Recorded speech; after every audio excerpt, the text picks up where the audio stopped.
Friends, welcome to traditional food kitchen. இன்றைக்கி நம்ம கிச்சனில் ஒரு சூப்பரான தக்காளி சாதத்துக்கான இன்ஸ்டன்ட் தொக்கு தான் நம்ம செய்ய போகிறோம். எப்படி செய்யலான்னு பார்க்கலாம் வாங்க. ஃபஸ்ட்டு வந்து நம்ம தக்காளி வந்து நம்ம வேக வச்சுக்கலாம்.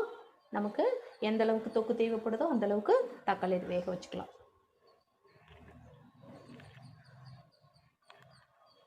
இப்போ இது கூடவே உங்களுக்கு காரத்துக்கு தகுந்த மாதிரி தான் நீங்கள் வரமிளகாய் சேர்த்துக்கணும். நான் வந்து ஒரு 5 வரமிளகாய் நல்ல காரமான மிளகாவாக சேர்த்துக்கிறேன். இப்போ இதை வந்து நல்லா நம்ம வேக வச்சு எடுத்துக்கலாம். தக்காளி மிளகாய் எல்லாமே நல்லா வந்து சாஃப்டாக வெந்து வந்துடணும். இப்போ வேகட்டும்.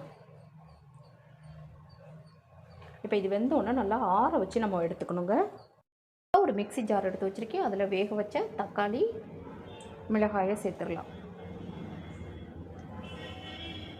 நான் தோல்லாம் எடுக்கலை, அப்படியே தான் சேர்த்துக்கிறேன். இப்போ மிளகாயும் இதோடு சேர்த்து நல்லா பேஸ்ட்டாக அரைச்சி எடுத்துகிட்டு வந்துடலாம். இப்போ நம்ம தாளிச்சிடலாம்.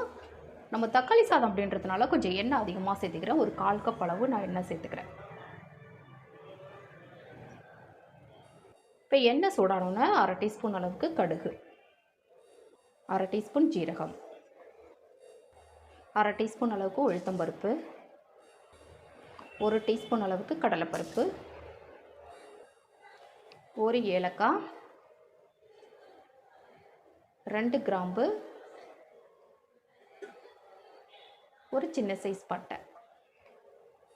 இப்போ இது கூடவே பொடியாக நறுக்கின பூண்டு, 1/2 டீஸ்பூன் அளவுக்கு பொடியாக நறுக்கின இஞ்சி, பொடியாக நறுக்கின பச்சை மிளகாய். இப்போ எல்லாம் நல்லா பொரிஞ்சு வந்ததுக்கு பிறகு நம்ம வெங்காயம் சேர்த்துக்கலாம். இப்போ இதில் பெரிய சைஸ் வெங்காயம், ஒரு வெங்காயம் பொடியாக நறுக்கி வச்சுருக்கேன், அதை சேர்த்துடலாம். இப்போ வெங்காயம் வந்து நல்லா ஓரளவுக்கு நல்லா வதங்கி வரட்டும். இப்போ இது கூடவே பெரிய தக்காளி ஒன்று பொடியாக நறுக்கி வச்சுருக்கேன், அதையும் சேர்த்துக்கலாம். நம்ம 4 தக்காளி நல்லா அரைச்சி வச்சுருக்கோம். அது கூடவே ஒரு தக்காளி வந்து கட் பண்ணி போட்டுக்கிட்டால் ரொம்ப நல்லாயிருக்கும். இது நல்லா வதங்கிட்டு இருக்கட்டும். இது கூடவே பொடியாக நறுக்கின கொத்தமல்லி, பொடியாக நறுக்கின கருவேப்பிலை,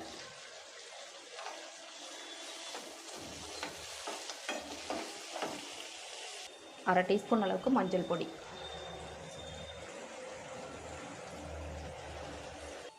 ஒரு டீஸ்பூன் அளவுக்கு மல்லித்தூள். நம்ம வந்து ஏற்கனவே மிளகாய் வந்து நம்ம சேர்த்துட்டோம், அந்த காரமே போதுமானது. எல்லாத்தையும் சேர்த்து நல்லா வதக்கி விட்டுடலாம். பாருங்கள், எல்லாமே நல்லா வதங்கிடுச்சு.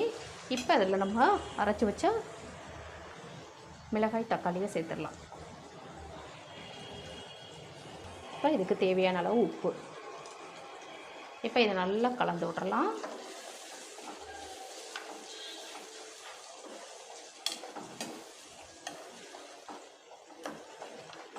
இப்போ இது ஒரு 4லேருந்து 5 நிமிஷம் வரைக்கும் நல்லா கொதிக்க விடணும். அதாவது நம்ம சேர்த்த எண்ணெயெல்லாம் நல்லா பிரிஞ்சு வரணும், அந்தளவுக்கு நல்லா கொதிக்கணும். பாருங்கள், இப்போ வந்து நல்லா கொதித்து எண்ணெய் பிரிஞ்சு வந்துடுச்சு. இப்போ தக்காளி சாதத்துக்கான தொக்கு ரெடி ஆகிடுச்சிங்க. ரொம்ப டேஸ்டியாக இருக்கும்.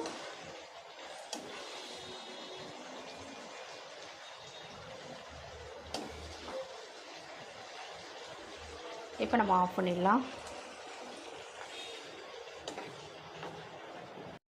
இன்ஸ்டன்ட் தொக்கு ரெடி ஆகிடுச்சு. ரொம்ப டேஸ்டியாக இருக்கும். நான் ஒரு ஸ்பூன் வந்து இதில் மல்லித்தூள் சேர்த்துருக்கேன். அது வந்து வீடியோவில் காட்டலைன்னா ஒரு தூள் வந்து மல்லித்தூள் வந்து சேர்த்துக்கோங்க. இப்போ தேவையான அளவு எடுத்து போட்டு நம்ம சாதத்தோடு கலந்துடலாம்.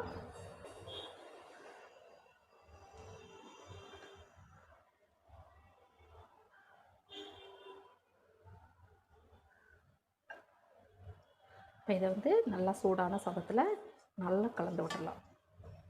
நீங்கள் வந்து ஈஸியாக இந்த மாதிரி செஞ்சு வச்சுக்கிட்டீங்க அப்படின்னா ஈஸியாக சாதம் மட்டும் செஞ்சு இந்த மாதிரி கலந்து எடுத்துகிட்டு வரலாம். டேஸ்ட்டும் ரொம்ப நல்லாயிருக்கும். பாருங்கள், தொக்கு செஞ்சு வச்சிட்டோம் அப்படின்னா சாதம் மட்டும் ரெடியாக இருந்தது அப்படின்னா ஒரு 2 நிமிஷம்தான். நம்ம பாருங்கள், டொமேட்டோ ரைஸ் ரெடி ஆகிடுச்சு. இந்த மாதிரி நீங்களும் ட்ரை பண்ணி பாருங்கள். நான் செய்த இந்த வீடியோ உங்களுக்கு பிடிச்சிருந்ததுன்னா மறக்காமல் உங்கள் ஃப்ரெண்ட்ஸ், ரிலேட்டிவ்ஸ் எல்லாருக்கும் ரொம்ப ரொம்ப ஷேர் பண்ணுங்கள், லைக் பண்ணுங்கள். நம்ம சேனலை மறக்காமல் சப்ஸ்கிரைப் பண்ணி சப்போர்ட் பண்ணுங்கள் ஃப்ரெண்ட்ஸ். தேங்க்யூ.